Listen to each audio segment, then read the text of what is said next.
House of the dragon season 3 നിങ്ങൾക്ക് എല്ലാവർക്കും അറിയാം ഞാൻ എത്ര വലിയൊരു ഗെയിം ഓഫ് ത്രോൺസ് സീരീസ് ആരാധകനാണെന്നുള്ളത്.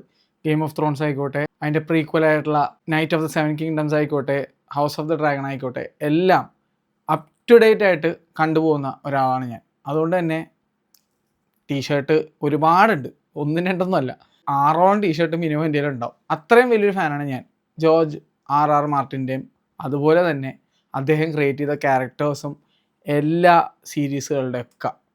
അപ്പോൾ ബുക്ക് പക്ഷേ ഞാൻ വായിക്കില്ല. അതെന്ന് വെച്ച് കഴിഞ്ഞാൽ എനിക്ക് പേഴ്സണലി എൻ്റെ ഫാദർ റൈറ്ററായിട്ട് പോലും ഞാൻ ഫാദറിൻ്റെ ബുക്ക് പോലും അങ്ങനെ വായിച്ചിട്ടില്ല. കാരണം വെച്ച് കഴിഞ്ഞാൽ എനിക്ക് റീഡിങ് അത്ര ഇഷ്ടമുള്ളൊരു കാര്യമല്ല. ഞാൻ ബുക്കുകൾ വായിക്കുന്നത് വളരെ റെയറസ്റ്റ് സീനാണ്. അതും ഇപ്പം ഞാൻ വായിക്കാറേ ഇല്ല. ചില സാഹചര്യം കൊണ്ട് 2-3 സാധനങ്ങൾ ഭയങ്കരമായിട്ട് ഇങ്ങനെ ക്യൂരിയോസിറ്റി കാരണം വായിച്ചു. പിന്നീട് എനിക്ക് മനസ്സിലായി എനിക്ക് പറ്റിയൊരു പരിപാടിയില്ല വായന. അതുപോലെ തന്നെ എനിക്ക് വിഷ്വൽ ആൻഡ് ഓഡിയോ ട്രീറ്റാണ് എനിക്കിഷ്ടം.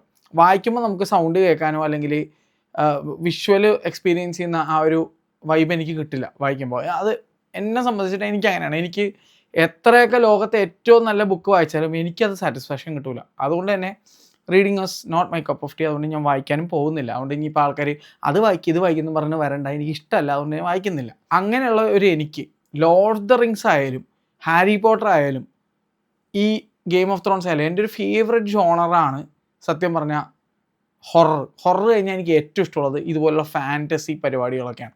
സൂപ്പർ ഹീറോ, ഫാൻറ്റസി, ഇതൊക്കെയാണ് എനിക്ക് കൂടുതൽ ഇഷ്ടം. സൂപ്പർ ഹീറോ വേറെ ജോണറാണ്, എന്നാലും ഞാൻ പറയാനാണ്, ഇതൊക്കെയാണ് എനിക്കിഷ്ടം. പിന്നെ ഡ്രാഗൺ എന്ന് പറഞ്ഞാൽ കുഞ്ഞിലെ തൊട്ട് എനിക്ക് ഭയങ്കര ഇഷ്ടമാണ് ഡ്രാഗൺ എന്ന് പറഞ്ഞു കഴിഞ്ഞാൽ. അപ്പോൾ ഡ്രാഗൺ മൂവീസ് വന്നാലും സീരീസ് വന്നാലും ഒക്കെ എനിക്ക് ഡ്രാഗൺ ഹാർട്ട് എന്നുള്ള cinema, dungeons and dragons game ആയിക്കോട്ടെ, ഡ്രാഗണായിട്ട് റിലേറ്റ് ചെയ്യുന്ന എന്ത് സാധനം, അതിപ്പോൾ ഒരു ചൈൽഡ് മൂവി ആയാലും എന്തായാലും എനിക്ക് ഇത്രയും പ്രായമായാലും ഞാൻ എന്തൊക്കെ വന്നാലും ഡ്രാഗണിൻ്റെ ഒരു സംഭവം ഞാൻ കണ്ടിരിക്കും. അപ്പോൾ ചൈനീസ് മെത്തോളജിയിൽ വരുന്ന സിനിമകൾ അങ്ങനെ എല്ലാം ഇരുന്ന് ഞാൻ കാണും. അപ്പോൾ ഹൗസ് ഓഫ് ദ ഡ്രാഗണാണ് എന്നെ സംബന്ധിച്ചിട്ട് ഏറ്റവും എൻഗേജിങ് ആയിട്ട് എനിക്ക് തോന്നിയത്. കാരണം how to train a dragon പോലെ അതിൻ്റെ ഒരു അഡൾട്ട് വെർഷൻ എന്നൊക്കെ പറയുന്ന രീതിയിലൊരു സാധനമാണ് എനിക്ക് ഹൗസ് ഓഫ് ദ ഡ്രാഗൺ. കാരണം ഇഷ്ടംപോലെ വെറൈറ്റി, മാസീവ്, ആ ഒരു ഡ്രാഗണ ഓൺ ദ ലെവൽ ഒരു സീനിൽ കാണാൻ പറ്റും. അതൊരു ഗോഡ്സില ലെവലിൽ എനിക്ക് കാണാൻ പറ്റും. എനിക്ക് അതുകൊണ്ട് തന്നെയാണ് ഗോഡ്സില ആയിക്കോട്ടെ, ആ ഒരു ആ മോൺസ്റ്റർ വേഴ്സിൽ തന്നെ എനിക്ക് ഏറ്റവും ഇഷ്ടമുള്ള കൈജു ആരെന്ന് വെച്ചാൽ ഞാൻ പറയും കിങ് ജിദോറ എന്ന് പറയും. കാരണം 3 തലയുള്ള ഡ്രാഗൺ എനിക്ക് അത്ര ഇഷ്ടമുള്ള ഒരു കൈജു വേറെ ഇല്ല. അപ്പോൾ എന്നെ സംബന്ധിച്ചിട്ട് ഗോഡ്സില അല്ലെങ്കിൽ കിങ് ജിദോറ അതിൻ്റെ ഒരു ഏൻഷ്യൻ്റ് വെർഷൻ കാണുന്ന ഒരു വൈബാണ് എനിക്ക് ഹൗസ് ഓഫ് ദ ഡ്രാഗണോ ഗെയിം ഓഫ് ത്രോൺസൊക്കെ കാണുമ്പോൾ എനിക്ക് കിട്ടണം. അപ്പോൾ ഈ ഡ്രാഗൺ എന്ന് പറഞ്ഞ ജീവിയിൽ ഒബ്സസ്ഡ് ആയിട്ടുള്ള എനിക്ക് ഹൗസ് ഓഫ് ദ ഡ്രാഗൺ ഭയങ്കര ഒരു അടിപൊളി എക്സ്പീരിയൻസ് ആയിരുന്നു. എത്രയൊക്കെ പല ആൾക്കാർ ക്രിട്ടിസൈസ് ചെയ്താലും എനിക്കെന്തോ ഹൗസ് ഓഫ് ദ ഡ്രാഗൺ ഭയങ്കര ഇഷ്ടമാണ് കണ്ടിരിക്കാൻ. അപ്പോൾ സീസൺ 3 വരുന്നു എന്ന് അറിഞ്ഞപ്പോൾ തന്നെ ഞാൻ ഇങ്ങനെ ഹൈപ്ഡ് ആയിട്ട് നിൽക്കണമായിരുന്നു. 1 മിനിറ്റും 54 സെക്കൻഡും ഒരു ടീസർ വന്നിട്ടുണ്ട്. എല്ലാവരും എനിക്ക് തോന്നണത് അടിച്ച് പിരിഞ്ച് ആ ലെവലാവുമെന്ന് എനിക്ക് തോന്നാറുണ്ട്. ഓൾറെഡി കുളം അവസ്ഥയാണ് ഫസ്റ്റ് സീസൺ എൻഡിങ്ങിൽ തന്നെ. അവിടെ തൊട്ട് സംഭവം തുടങ്ങി സീൻ പാളി എന്നുള്ള ഒരു അമ്മാതിരി ലെവല് ഒരു ഫസ്റ്റ് സീസൺ എൻ്റെ എപ്പിസോഡായിരുന്നു. എനിക്ക് അത്ര ഇഷ്ടപ്പെട്ടായിരുന്നു. സെക്കൻഡ് സീസൺ എല്ലാവർക്കും പിടിച്ചിട്ടില്ല. ഞാൻ സാറ്റിസ്ഫൈഡ് ആണെന്ന് വെച്ചാൽ കുറച്ച് സാറ്റിസ്ഫൈഡ് ആണ്, പക്ഷേ എന്നാൽ ഭയങ്കര സാറ്റിസ്ഫൈഡ് അല്ല. എന്നാലും എനിക്ക് പേഴ്സണലി ഇഷ്ടപ്പെട്ടിട്ടുണ്ടായിരുന്നു. ഞാൻ പറഞ്ഞില്ലേ, I am very biased towards ഈ ഡ്രാഗൺ പരിപാടികൾ. സീസൺ 3 വരുമ്പോഴേക്കും എനിക്ക് തോന്നുന്നു ഡാൻസ് ഓഫ് ദി ഡ്രാഗൺസ് എന്നുള്ള ബുക്കാണ് അഡാപ്റ്റ് ചെയ്തിരിക്കാൻ ചാൻസ്. ഡാൻസ് ഓഫ് ദി ഡ്രാഗൺസിനെ പറ്റി എന്തെങ്കിലും അറിയാവുന്നവർക്ക് അറിയാം സീനാണെന്നുള്ളത്. ഇവർ ഈ ഒരു 3rd സീസൺ വെച്ച് വൈൻഡപ്പ് ചെയ്യുമോ അല്ലെങ്കിൽ ഒരു 4th സീസൺ ഉണ്ടാവും, അതൊക്കെ കണ്ടറിയേണ്ടിയിരിക്കുന്നു. എനിക്ക് അത്ര ഇൻഫർമേഷൻ ഇല്ല അതിനെപ്പറ്റി. കാരണം ഇതിനെപ്പറ്റി എന്ത് സെർച്ച് ചെയ്യാൻ പോയാലും ഉടനെ തന്നെ സ്പോയിലർ വരും. അതുകൊണ്ട് ഞാൻ ഇപ്പോൾ ഒന്നും സാധനം സെർച്ച് ചെയ്യാറില്ല. ആകെ ഞാൻ നോക്കി വെച്ചാൽ എത്ര എപ്പിസോഡ് ഉണ്ടെന്നുള്ള. അപ്പോൾ എനിക്കറിയാൻ കഴിഞ്ഞത് house of the dragon season 3 വരുമ്പോഴേക്കും 8 എപ്പിസോഡോ 10 എപ്പിസോഡോ എന്തോ ഉണ്ടാവാനാണ് ചാൻസ്. 8 എപ്പിസോഡാണ് ഇപ്പോൾ കാണിക്കുന്നത്. ജൂൺ 21 സ്റ്റാർട്ട് ചെയ്യും ഈ വർഷം 2026. ഓഗസ്റ്റ് 9 തീരും. അപ്പോൾ ഫസ്റ്റ് എപ്പിസോഡ് ജൂൺ 21, അതിനുശേഷം 7 ദിവസങ്ങൾക്ക് ശേഷം 28 അടുത്ത എപ്പിസോഡ്. അങ്ങനെ ഓരോ 7 ദിവസം കൂടുമ്പോൾ ജൂൺ 5 അടുത്ത എപ്പിസോഡ്, ജൂൺ 12, 19, 26, ഓഗസ്റ്റ് 2, ഓഗസ്റ്റ് 9. അപ്പോൾ 7 ദിവസം ഇടവിട്ടായിട്ട് നമുക്ക് 8 എപ്പിസോഡുകളാണ് കാണാൻ കിട്ടുന്നതെന്ന് മനസ്സിലായത്. ഫസ്റ്റ് സീസണിൽ വരുമ്പോഴേക്കും 10 എപ്പിസോഡ് ഉണ്ടായിരുന്നു. സെക്കൻഡ് സീസണിൽ 8 എപ്പിസോഡ് ഉണ്ടായിരുന്നുള്ളൂ. Season 3 8 episode. എനിക്ക് ഇത് വെച്ച് തീരും എന്നാണ് എനിക്ക് തോന്നുന്നത്. അല്ലെങ്കിൽ ചിലപ്പോൾ ഒരു 4th സീസൺ ഉണ്ടാവാം. അതിൽ കൂടുതൽ പോകാൻ ചാൻസ് ഉണ്ടെന്ന് എനിക്ക് തോന്നുന്നില്ല. ഡാൻസ് ഓഫ് ദ ഡ്രാഗൺസ് എന്ന് പറഞ്ഞു കഴിഞ്ഞാൽ മൊത്തം വാറും ബഹളം തമ്മിലടി ബഹളം മറ്റേ ചതി മാറ്റ മറിച്ച പരിപാടികളൊക്കെയാണ്. പക്ഷെ ഇതൊന്നും ഞാൻ സോഴ്സ് മെറ്റീരിയൽ വായിച്ചിട്ടില്ല. കാരണം എനിക്ക് വിഷ്വൽ കാണാനാണ് താല്പര്യം. അത് മാത്രമല്ല അത് വായിച്ചു കഴിഞ്ഞാൽ നമുക്ക് അതിനകത്തുള്ള ഓൾറെഡി വരാൻ പോകുന്ന പ്ലോട്ട് ട്വിസ്റ്റ് സസ്പെൻസ് എന്തെങ്കിലും ഉണ്ടെങ്കിൽ അത് ഇത് ഒക്കെ കുളമാവും. ഇപ്പം ഗെയിം ഓഫ് ത്രോൺസ് കണ്ടവർക്കറിയാം, it is full of plot twist suspense ചതി മറ്റേ മറിച്ചത് കുന്തം പരിപാടികളൊക്കെ. പക്ഷേ I really miss Tyrion Lannister. എനിക്ക് എന്താണെന്നറിയില്ല, ഇത് കാലഘട്ടം വരെ 100 കൊല്ലം മുന്നേ ഉള്ള പരിപാടിയാണ്. പക്ഷെ എന്നാലും ഞാൻ പറയുന്നത് അത് ഒരു ഒന്നൊന്നര ക്യാരക്ടർ, ഒരു വേറെ ലെവല് നടനായിരുന്നു പീറ്റർ ഡിങ്ക്ലേജ്. അതുപോലെ തന്നെ അദ്ദേഹത്തിൻ്റെ അവാർഡ് ആക്സെപ്റ്റൻസ് സ്പീച്ച് വെറുതെ വിഷയം. അപ്പം അതുപോലൊരു ക്യാരക്ടർ സത്യം പറഞ്ഞാൽ ഹൗസ് ഓഫ് ദ ഡ്രാഗണിലോ അല്ലെങ്കിൽ നൈറ്റ് ഓഫ് ദ 7 കിങ്ഡംസിൽ മിസ്സിംഗ് ആണ്. പക്ഷെ എന്നാലും ഇത് എന്നെ സംബന്ധിച്ചിട്ട് ഒരു ഗ്രേറ്റ് വാച്ചായിരുന്നു സീസൺ 1. തരക്കേടില്ലാത്തൊരു വാച്ചായിരുന്നു സീസൺ 2. എനിക്ക് ഇഷ്ടപ്പെട്ടതെന്ന് വെച്ചാൽ ഇഷ്ടപ്പെട്ടു. പക്ഷെ ഞാൻ പറഞ്ഞില്ലേ 1 അന്ത ലെവലിലായിരുന്നു. അതുകൊണ്ട് 2 ഓക്കെ ആ സീനായിരുന്നു. 3 ഇങ്ങനെ ഉണ്ടാവും എന്നുള്ള കണ്ടർ ചെയ്യേണ്ടിയിരിക്കുന്നത്. പക്ഷേ ട്രെയിലർ കണ്ടപ്പോൾ ടീസർ കണ്ടപ്പോൾ എനിക്ക് പേഴ്സണലി വളരെ വർക്കായിട്ടുണ്ട്. എന്തായാലും വരട്ടെ, കണ്ടു നോക്കാം. നിങ്ങൾ എത്ര പേര് ഈ വീഡിയോ കാണുന്നവർ ഇതിൻ്റെ ഫാൻസ് ഉണ്ടെന്നൊന്നും എനിക്കറിയില്ല. ഗെയിം ഓഫ് ത്രോൺസ് എനിക്കാരും കണ്ടിട്ടുണ്ടാവുമെന്ന് തോന്നുന്നു. പക്ഷേ എൻ്റെ കൂട്ടത്തിൽ കുറച്ച് കൂട്ടുകാരുണ്ട്, അവർക്ക് ഈ മെത്തോളജിക്കൽ പരിപാടികളൊന്നും താല്പര്യമില്ല. അവർ അങ്ങനത്തെ സാധനങ്ങളൊന്നും കാണൂല. ഡ്രാഗൺ പരിപാടികൾ ചിലവർ ഡ്രാമ മാത്രം കാണുന്നവരാണ്. എനിക്കാണെങ്കിൽ ഡ്രാമ ഡ്രാഗൺ. എനിക്ക് ഡ്രാമ സീരീസൊക്കെ കാണാൻ വലിയ മടുപ്പാണ്. അതുപോലെ തന്നെ എനിക്കൊന്ന് അത്തരത്തിലുള്ള ഒരു ടൈപ്പ്, അത് ഡ്രാമയായിട്ട് കണക്കാക്കിയിട്ടില്ല. അപ്പോൾ ബ്രേക്കിംഗ് ബാഡ് എന്നുള്ളത് അതും ഒരു ചില സ്ഥലങ്ങളിൽ സ്ലോ പേസ്ഡ് ആണ്. പക്ഷേ അത് പോട്ടെ. അതല്ലാതെ എനിക്ക് സത്യം പറഞ്ഞാൽ വലിയ ഡ്രാമ സീരീസ് എനിക്ക് അത്ര ഇഷ്ടമല്ല. എനിക്ക് science fiction, methodology, super hero ഇതൊക്കെയാണ് എനിക്ക് കാണാൻ താല്പര്യം. അതുകൊണ്ടാണ് ഞാൻ ബോയ്സ് പോലുള്ള സീരീസ് കാണുന്നത്. ഗെയിം ഓഫ് ത്രോൺസ് എനിക്ക് ഏറ്റവും ഇഷ്ടമുള്ള ടോപ്പ് 5 സീരീസൊക്കെ എടുത്ത് നോക്കി കഴിഞ്ഞാൽ മൊത്തം ഇങ്ങനത്തെ സൂപ്പർ നാച്ചുറൽ പരിപാടികളും അതും ഇതൊക്കെയൊക്കെ ആയിരിക്കും. അപ്പോൾ super natural in the sense ഞാൻ പറഞ്ഞത് അത് എനിക്ക് ഫാൻറ്റസി അങ്ങനത്തെ കാര്യങ്ങളാണ് എനിക്ക് കൂടുതലിഷ്ടം. അപ്പോൾ അതുകൊണ്ട് തന്നെ ആർക്കെയിൻ ഞാൻ അതിനെപ്പറ്റി ഇതുവരെ വീഡിയോ ചെയ്തിട്ടില്ല. എനിക്കറിയാൻ പാടില്ല എന്താണ് എനിക്ക് പറ്റിപ്പോയെന്നു. ഞാൻ അത് കണ്ട് വാവിളിച്ചിരുന്ന് പോയി തോന്നുന്നുണ്ട്. അതുകൊണ്ട് ഇതിനെപ്പറ്റി വീഡിയോയെ ചെയ്യാൻ മറന്നു.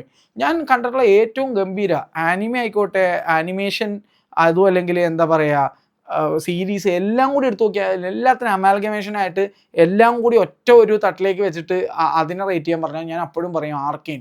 പക്ഷെ എൻ്റെ മോനെ വേറെ സീനായിരുന്നു അത്. അതിൻ്റെ ഒരു ആനിമേഷനായിട്ട് തള്ളിക്കളയാൻ പറ്റില്ല. കാരണം അന്ത ലെവല് എല്ലാം കിടുവായിരുന്നു. വിഷ്വൽ, ഓഡിയോ, പ്ലോട്ട് ട്വിസ്റ്റ്, ആർക്ക് എല്ലാം അത്രയും പെർഫെക്റ്റ് ആയിട്ടുള്ള ഒരു സാധനം ഞാൻ വേറെ കണ്ടിട്ടുണ്ടാവില്ല. അതുപോലെ എനിക്ക് ഇഷ്ടമുള്ള സാധനമാണ് ഡെത്ത് നോട്ട്. അത് പിന്നെ ആനിമയാണ്. ആനിമയിലേക്ക് ഞാൻ പോകുന്നത്, ആനിമയെ പറയാൻ പോയാൽ കണ്ടമാനമുണ്ട്. അപ്പോൾ അതിലേക്ക് ഞാൻ പോകുന്നില്ല. എന്നാലും ഞാൻ പറയാണ്, എൻ്റെ ടോപ്പ് 5 തീർച്ചയായിട്ടും ഗെയിം ഓഫ് ത്രോൺസ് എൻ്റെ ഒരു ഇഷ്ടങ്ങളുടെ ഇതിൽ എനിക്ക് ഏറ്റവും ഇഷ്ടമുള്ളത് ഇപ്പോൾ ഷെർണോബിൾ എന്നുള്ള മിനി സീരീസ് എനിക്ക് ഭയങ്കര ഇഷ്ടമാണ്.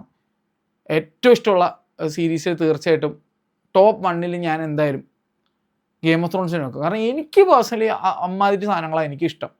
അത് അതിൻ്റെ റേറ്റഡ് കണ്ടൻറ്റ് കാരണം അതൊന്നും അല്ല എനിക്ക് ഇങ്ങനത്തെ ഡ്രാഗൺ പരിപാടി ഇങ്ങനത്തെ സംഭവങ്ങളുള്ളതുകൊണ്ടാണ് എനിക്ക് ഭയങ്കരമായിട്ട് അത് ഇഷ്ടപ്പെട്ടത്. കാരണം ഏറ്റവും ഇഷ്ടപ്പെട്ട സിനിമകൾ എൻ്റെ ഒരു സീരീസ് പറയാൻ ഞാൻ തീർച്ചയായിട്ടും ലോർഡ് ഓഫ് ദ റിങ്സും ഹാരി പോട്ടറും അതുപോലെ തന്നെ സ്റ്റാർ വാർസൊക്കെ പറയും. ചിലർക്ക് അത് പിടിക്കില്ല, പക്ഷേ എനിക്കിഷ്ടം അതാണ്. എനിക്ക് ജീവിതത്തിൽ ചുറ്റുവട്ടത്ത് എനിക്ക് ഓർക്കിനെയോ അല്ലെങ്കിൽ എൽവ്സിനെയോ അല്ലെങ്കിൽ ജയൻസിനെയോ അല്ലെങ്കിൽ എന്താ പറയുക പറക്കുന്ന ബൈക്കോ അതും അല്ലെങ്കിൽ ഹാരി പോട്ടറിൽ കാണിക്കുന്ന സംഭവങ്ങളൊന്നും എനിക്ക് കാണാൻ പറ്റില്ല. ബ്രൂം സ്റ്റിക്ക് പറന്നോളൊന്നും എനിക്ക് കാണാൻ പറ്റില്ല. അതുകൊണ്ട് എനിക്ക് എൻ്റെ കൺമുന്നിൽ കാണാൻ പറ്റാത്ത സാധനങ്ങൾ എനിക്ക് തിയേറ്ററിൽ പോയിരുന്ന് കാണാൻ ഭയങ്കര ഇഷ്ടമാണ്. അപ്പോൾ ഡ്രാഗണിൻ്റെ മുകളിൽ കയറിയിരുന്ന് എനിക്ക് ഡ്രാഗണെ റൈഡ് ചെയ്യാൻ പറ്റില്ല. ഡ്രാഗണെ ഞാൻ നേരിട്ട് കണ്ടിട്ടുമില്ല, എക്സിസ്റ്റ് ചെയ്യണ്ടായിരുന്നോ എന്ന് പോലും അറിയാൻ പാടില്ല. അപ്പം എനിക്ക് അങ്ങനത്തെ സാധനങ്ങളാണ്, ലാർജർ ദാൻ ലൈഫ് സാധനങ്ങളാണ് എനിക്കിഷ്ടം. അപ്പോൾ എന്നെ സംബന്ധിച്ചിട്ട് I am very much excited for this one. കാരണം വെച്ച് കഴിഞ്ഞാൽ എൻ്റെ കപ്പ് ഓഫ് ടീ ആണ്, എൻ്റെ ചായയും പരിപ്പുവടയും കാപ്പിയാണ്. ഈ സീസൺ 1, 2, സീസൺ 3 കാണാൻ താല്പര്യമുണ്ടോ അതൊക്കെ ഒന്ന് താഴെ കമൻറ്റ് ചെയ്യുക. ഞാൻ നിങ്ങളുടെ അഭിപ്രായത്തെ ഞാൻ റെസ്പെക്റ്റ് ചെയ്യാം. മര്യാദക്ക് മെനയോടെ കമൻറ്റ് ഇട്ട് കഴിഞ്ഞാൽ, തെറി പറഞ്ഞുകൊണ്ട് കമൻറ്റ് ഇട്ടാൽ റെസ്പെക്റ്റ് ചെയ്യൂല, തിരിച്ചെൻ്റെ വായിക്കണ കേൾക്കത്തേ ഉള്ളൂ. അതല്ലാതെ ശരിക്കും പറഞ്ഞാൽ നിങ്ങൾക്ക് ഇത് ഇഷ്ടപ്പെട്ടോ ഇല്ലയോ അത് നിങ്ങൾക്ക് പറയാമല്ലോ. ഇപ്പോൾ എനിക്കിത് ഇഷ്ടപ്പെട്ടു, എനിക്കിഷ്ടപ്പെട്ടില്ല, എന്തുകൊണ്ട് ഇഷ്ടപ്പെട്ടില്ല, അതൊക്കെ മാന്യമായി പറഞ്ഞു കഴിഞ്ഞാൽ എനിക്ക് ഭയങ്കര ആക്സെപ്റ്റ് ചെയ്യാൻ പറ്റും ആ സംഭവങ്ങളൊക്കെ. അതിപ്പോൾ സിനിമയുടെ വ്യവസായം അങ്ങനെ തന്നെയാണ്. അപ്പോൾ എൻ്റെ ഒരു സാധനം വരുന്നുണ്ട്, വേറൊരു കാര്യം കൂടെ ഞാൻ കാണിച്ചു തരാം കേട്ടോ. ഈ ഒരു ടീഷർട്ട് ഇത് ഏത് ബ്രാൻഡിനാന്ന് പറഞ്ഞാൽ കൂക്കൻ ഗീച്ച തന്നുകൊണ്ട് 6 കൊല്ലോ 7 കൊല്ലോ മുന്നേ മേടിച്ചാണ്. ഇപ്പോഴും നല്ല സെറ്റപ്പ് ആയിട്ടിരിപ്പുണ്ട്. പണ്ട് മിന്ത്രയിൽ നിന്ന് എന്തോ മേടിച്ചാന്ന് തോന്നുന്നു. ഇതിൻ്റെ പോലെ തന്നെ റേ ജോയ്സിൻ്റെ ഒരു ടീഷർട്ട് ഉണ്ടായിരുന്നു. പിന്നെ എല്ലാ ഹൗസിൻ്റെ സിജിൽസ് വരുന്ന ഒരു ടീഷർട്ട് ഉണ്ടായിരുന്നു. അങ്ങനെ ഒരു 6-7 ടീഷർട്ട് ഞാൻ ഗെയിം ഓഫ് ത്രോൺസിൻ്റെ മേടിച്ചിട്ടുണ്ട്. പിന്നെ ഒരു ഫുള്ള് ഹൗസ് ടാർഗിയറിൻ്റെ ഒരു റെഡ് കളർ ടീഷർട്ട്. നിങ്ങൾ എൻ്റെ പണ്ടത്തെ സബ്സ്ക്രൈബർ ആണെന്നുണ്ടെങ്കിൽ, പണ്ടത്തെ എൻ്റെ വീഡിയോസ് ആണെങ്കിൽ ഞാൻ പലപ്പോഴും അതൊക്കെ ഇട്ടിട്ട് വ്ളോഗ് ചെയ്യാൻ, ഫുഡ് കഴിക്കാനൊക്കെ പോയിരുന്നു. അതുപോലെ സിനിമയ്ക്ക് പോയ വീഡിയോസൊക്കെ ഉണ്ട്, ഇങ്ങനെ ഇരുന്ന് സംസാരിക്കുന്ന വീഡിയോ ഉണ്ട്. ആ ടൈമിൽ മേടിച്ച ടീഷർട്ടാണ്. ഇപ്പോഴും ഞാനിത് പുറത്തിട്ട് നടക്കുകയാണ്. നല്ല ക്വാളിറ്റിയാണ്. അതൊന്നും പറയണമെന്നുണ്ടായിരുന്നു. എന്തായാലും this T-shirt has remained like a fine wine എന്നൊക്കെ പറയേണ്ടി വരും. അപ്പോൾ ഏത് കമ്പനിയാണ് ഞാൻ പറഞ്ഞത്, എന്തായാലും കൂക്കൻ ഗീച്ച തോന്നട്ടെ. ഇതിൻ്റെ ഇതൊക്കെ പോയി. എന്തായാലും പറയണത്, ഇവിടെ ബാഡ്ജിങ് ഒക്കെ ഉണ്ടാവില്ല, ഇവിടെ ഒരു ബാഡ്ജിങ് ഉണ്ടായിരുന്നു. അത് അലക്കി അത് പോയി എന്ന് തോന്നുന്നുണ്ട്. ഇത് ഏത് നിങ്ങൾ കാണാൻ പറ്റില്ല, നോക്കി കൂക്കൻ ഗീച്ചാണ്. ഇത് ഏത് ബ്രാൻഡ്? അതന്നെ കൂക്കൻ ഗീച്ച. അപ്പോൾ കൂക്കൻ ഗീച്ച എനിക്കൊന്നും ഇന്ദ്രയുടെ തന്നെ സ്വന്തം ബ്രാൻഡ് ആവുന്നുണ്ട്, അങ്ങനെ എന്തോ. അതും കൂടി എനിക്ക് നിങ്ങളോട് ഷെയർ ചെയ്യണമെന്നുണ്ടായിരുന്നു. അപ്പോൾ ആസ് എ ഫാൻ എന്നെ സംബന്ധിച്ചിട്ട് വലിയൊരു സങ്കടമുണ്ട്. ഇത്തരത്തിലൊരു കിടിലൻ ഫ്ലാറ്റ് കണ്ടൻറ്റ്, അതിപ്പോൾ ഗെയിം ഓഫ് ത്രോൺസ് ആയാലും നൈറ്റ് ഓഫ് ദ 7 കിങ്ഡംസ് ആയാലും ഹൗസ് ഓഫ് ദ ഡ്രാഗൺ ആയാലും എല്ലാം ഫ്ലാറ്റ് കണ്ടൻറ്റാണ്. അത് മാത്രമല്ല ഗംഭീര വിഷ്വൽ ആൻഡ് ഓഡിയോ ട്രീറ്റോടുകൂടി വേറെ സ്കെയിൽ ചെയ്തിരിക്കുന്ന ഒരു സീരീസ്. ഗെയിം ഓഫ് ത്രോൺസിൻ്റെയൊക്കെ ലാസ്റ്റ് സീസണും ഹൗസ് ഓഫ് ദ ഡ്രാഗണും ഒക്കെ കണ്ടു കഴിഞ്ഞാൽ സീരീസാണെന്ന് തോന്നില്ല, സിനിമയെ വെല്ലുന്ന രീതിയിലുള്ള, ഹോളിവുഡ് സിനിമകളൊക്കെ വെല്ലുന്ന രീതിയിലുള്ള ഒരു മേക്കിംഗ് ആയിരുന്നു. അപ്പോൾ ഇതൊന്നും ഇതുവരെ PLFൽ എക്സ്പീരിയൻസ് ചെയ്യാൻ പറ്റില്ല. അപ്പോൾ അതെനിക്കതൊരു ഭയങ്കര സങ്കടം. കാരണം വെച്ച് കഴിഞ്ഞാൽ ഇത് വീട്ടിൽ നിന്ന് കാണേണ്ട സാധനമല്ല. ഒരു മിനിമം 300 പേരുടെ കൂടെ ഒരു ഐമാക്സിലോ, അതും അല്ലെങ്കിൽ ഡോൾബി സിനിമയിലോ, അതും അല്ലെങ്കിൽ PXLോ, അതും അല്ലെങ്കിൽ എപ്പിക് സ്ക്രീൻസിലോ അവിടെ എവിടെയെങ്കിലും ചെന്നിരുന്ന് കാണേണ്ട സാധനമാണത്. ഒരു കിടിലൻ ഫ്ലാറ്റ് കണ്ടൻറ്റ്, അതും perfect for PLF, premium large ഫോർമാറ്റിൽ നിന്ന് കാണാൻ പറ്റുന്ന ഗംഭീര കണ്ടൻറ്റ്. ഇതുവരെ ഈ പറഞ്ഞ ഒരു PLFലും ഗെയിം ഓഫ് ത്രോൺസിൻ്റെയോ അല്ലെങ്കിൽ ഹൗസ് ഓഫ് ദ ഡ്രാഗൻ്റെയോ അതും അല്ലെങ്കിൽ നൈറ്റ് ഓഫ് ദ 7 കിങ്ഡംസോ അതുപോലെയുള്ള സീരീസ് കാണാൻ പറ്റിയിട്ടില്ല. അതൊരു തീരാ നഷ്ടമാണ് എന്നെ സംബന്ധിച്ചിട്ട് ആസ് എ ഫാൻ. അപ്പോൾ അതെന്തെങ്കിലും ചെയ്യാൻ പറ്റണേ എന്നാണ് ഞാൻ ആഗ്രഹിക്കുന്നത്. കാരണം വെച്ച് കഴിഞ്ഞാൽ അത് ഭയങ്കര രസമായിരിക്കണം. നിങ്ങൾ ആലോചിച്ച് നോക്കിയേ, ഈ ഒരു ഗെയിം ഓഫ് ത്രോൺസിൻ്റെ ഈ എല്ലാ സീരീസും ഫോളോ ചെയ്യുന്ന കുറേ ആൾക്കാർ ചേർന്ന് ഒരു തിയേറ്ററിൽ ഇതിൻ്റെ ഒരു ഫിനാലെ എപ്പിസോഡൊക്കെ കാണുന്നത് എന്ത് വൈബായിരിക്കും എന്ന് അറിയാമോ? എന്തെങ്കിലും ചെയ്യാൻ പറ്റട്ടെ, ഞാൻ ശ്രമിക്കാം. പക്ഷേ ഇതുവരെ ആരും ചെയ്ത് കണ്ടിട്ടില്ല. അപ്പോൾ എൻ്റെ ഒരു ആഗ്രഹമാണത് ചെയ്യാന്നുള്ളത്. നോക്കട്ടെ, അത് കിട്ടുമല്ലോ എന്നൊന്നും അറിയാൻ പാടില്ല, അത് പോസിബിൾ ആണോ എന്നറിയില്ല. പുറം രാജ്യത്തൊക്കെ നടക്കാറുണ്ട്, പക്ഷേ ഭയങ്കര റെയറാണ്, വളരെ റെയറാണ്. അപ്പോൾ HBO ഇവിടെ പാർട്ട്നേർഡ് വിത്ത് ഡിസ്നിയാണ്. അതുകൊണ്ട് തന്നെ ഹോട്ട്സ്റ്റാറിലാണ് നമുക്ക് ഇത് കാണാൻ പറ്റുന്നത്. പിന്നെ ഇത് വൈഡ്ലി അവൈലബിൾ ആയതുകൊണ്ട് എത്ര പേര് വലിയ PLFലൊന്ന് കാണാൻ ആഗ്രഹിക്കും എന്നുള്ള കാര്യം എനിക്കറിയത്തില്ല. പക്ഷേ ഞാൻ അത് ആഗ്രഹിക്കുന്ന ഒരാളാണ്. എനിക്ക് ഇത്തരത്തിലുള്ള ഒരു ഏതെങ്കിലും ഫിനാലെങ്കിലും ഒരു തിയേറ്ററിൽ നിന്ന് കാണണമെന്ന് ആഗ്രഹമുണ്ട്. അപ്പോൾ നിങ്ങൾ എത്ര പേർക്ക് ആഗ്രഹമുണ്ട്, അറിയാൻ ആഗ്രഹമുണ്ട്? താഴെ കമൻറ്റ് ചെയ്യുക. ശരി, അപ്പോൾ എല്ലാവർക്കും നല്ല ദിവസം നേരുന്നു. Bye bye.